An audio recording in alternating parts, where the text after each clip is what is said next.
దీపాలు వెలిగించేటప్పుడు ఈ తప్పులు చేస్తున్నారా? ఇంట్లో ఆనందం, శాంతి లభించాలంటే దీపాలు వెలిగించాలని పండితులు సైతం చెప్తుంటారు.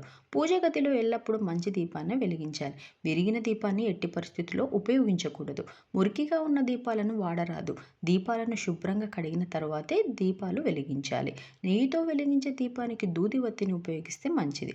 నూనె దీపానికి మాత్రం ఎర్రటి దారం లేదా కాటన్ వత్తిని ఉపయోగించాలని పండితులు సూచిస్తున్నారు.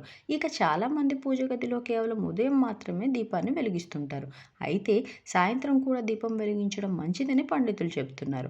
అలాగే సాయంత్రం ఇంటి ప్రధాన ద్వారం వద్ద కూడా ఒక దీపాన్ని వెలిగించాలి. నెయ్యితో వెలిగించే దీపాన్ని దేవుడికి మీ ఎడమ చేతి వైపు ఉంచాలి.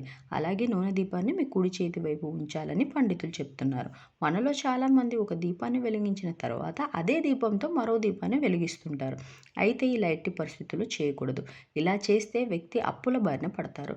ప్రతిరోజు సాయంత్రం దీపం వెలిగించడం వల్ల ఇంట్లో మానసిక ప్రశాంతత లభించడంతో పాటు డబ్బు కొరత, ఆరోగ్య సంబంధిత సమస్యలు తొలగిపోతాయి.